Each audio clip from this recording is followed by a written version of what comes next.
සියලු දෙනාම ආදරෙන් පිළිගන්නවා අදත් මගේ YouTube channel එකට. ඉතින් අපි අද මේ වීඩියෝ එකෙන් කතා කරන්නේ ඔයාගේ කම්පියුටර් එක කොහොමද Wi-Fi network එකකට connect කරගන්නේ කියන එක.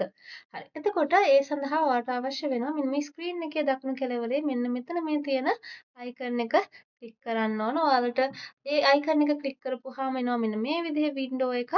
එතකොට මේ window එකම ඔයාලට ගන්න පුළුවන් Windows key එකයි ඒ අකුරයි දෙක ප්‍රෙස් කරොත් එහෙම එකට මේ විදිහට වින්ඩෝ එක ඕපන් කරගන්න පුළුවන්. එතකොට ඔයාට Wi-Fi network එකට කනෙක්ට් වෙන්න නම් මෙන්න මෙතන Wi-Fi icon එක මේ විදිහට on කරලා තියෙන්න ඕන. දැන් තියෙන්නේ off mode එකේ අපිට මේක on කරන්න අවශ්‍යයි. on කරපුවාම මෙන්න මේ විදිහට පෙන්නනවා. ඊට පස්සේ අපිට මෙතනින් ගිහින් බලා ගන්න පුළුවන් දැනට අපිට available networks මොනවද කියන එක.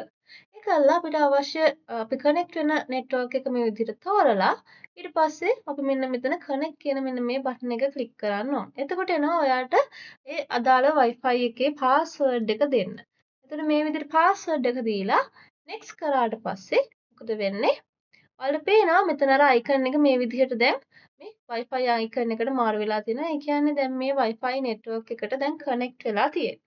ඊට පස්සේ ඔයාලට Wi-Fi මේ connect වෙච්ච එක ඔයාලට ඕන නම් disconnect කරන්න පුළුවන්. ඒක මෙතන මෙන්න මේ disconnect button එක ක්ලික් කරාට පස්සේ මේ විදිහට ආපහු Wi-Fi එක අයින් කරගන්න පුළුවන්. ඊට පස්සේ සමහර වෙලාවට ඔයාලගේ මෙන්න මෙතන Wi-Fi icon එක මේ විදිහට පෙන්වන්නේ නැති වෙන්න පුළුවන්. මෙතන networks මොකුත් පෙන්වන්නේ නැති වෙන්න පුළුවන්. ඒකට හේතුව තමයි මෙතන එක්ක ඔයාගේ airplane mode එක මේක on වෙලා තියෙනවා නම් මෙතන පෙන්වන්නේ නැහැ. හොඳේ.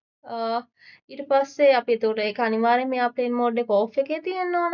ඒ වගේම තමයි ඔයාගේ Wi-Fi drivers ඔයා දාලා නැතිව install කරලා නැති වෙන්න පුළුවන්. එතකොට ඔයාලගේ laptop එකට ඔයාලට Wi-Fi drivers install කරන්න වෙනවා.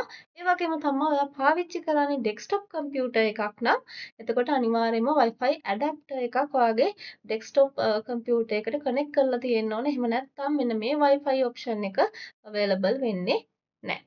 හරි. එතකොට ඔය කියන දේවල් ටික තමා ඔයාලට මතක තියාගන්න තියෙන්නේ මේ Wi-Fi එකට කනෙක්ට් කරන එක සම්බන්ධයෙන්. එතකොට දැන් ආපහු අපි කනෙක්ට් වෙච්ච network එකකට ආපහු මෙයා වෙන්න යනකොට කනෙක්ට් වෙන්න යනකොට අපිට password එක ආපහු type කරන්න අවශ්‍ය වෙන්නේ නැහැ. මේ විදිහට connect කියන එක ක්ලික් කරාට පස්සේ ඔයාලට බලා ගන්න පුළුවන් automatically connect වෙනවා. මොකද එයා අපි දෙන password එක එයා save කරගන්නවා.